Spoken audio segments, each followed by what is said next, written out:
Friends, మీరు హనుమాన్జీ భక్తులైతే ఈ video మీకోసమే. ఈ వీడియో చూసిన తర్వాత చాలా మంది షాక్ అవుతారు. అసలు ఏమైందంటే, ఒకసారి ఛత్తీస్గఢ్ బోలక్ బజార్ లో స్ట్రైక్ జరిగింది. ఆ టైంలో అక్కడ ఉన్న షాప్స్ ని, బైక్స్ ని, కార్స్ ని కాల్చేశారు. ఆ టైంలో అక్కడ ఉన్న కార్స్ లో ఒక టాటా సుమో కార్ కూడా ఉంది. జాగ్రత్తగా వినండి. ఆ కార్ లో ఒక హనుమాన్ చాలీసా బుక్ ఉంది. ఆ బండి యొక్క ఓనర్ డైలీ హనుమాన్ చాలీసా చదివేవాడు. ఈ స్ట్రైక్ కంప్లీట్ అయిపోయిన తర్వాత ఆ కారు యొక్క ఓనర్ అతను కారు దగ్గరికి వెళ్ళి ఏమైనా మిగిలి ఉన్నాయా అని చూస్తాడు. కారు మొత్తం కాలిపోయి ఉంటుంది. కానీ విచిత్రం ఏంటంటే, ఆ కార్ లో ఉన్న హనుమాన్ చాలీసా బుక్ ఒక్క పేజీ కూడా కాలలేదు. ఇది చూసి అక్కడ ఉన్న వాళ్ళందరూ షాక్ అయ్యారు.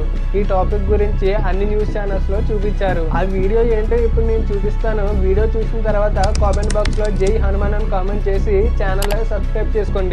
ये हनुमान चालीसा आज भी ज्यों का त्यों है और ना ही इसमें आग लगा ना कुछ हुआ।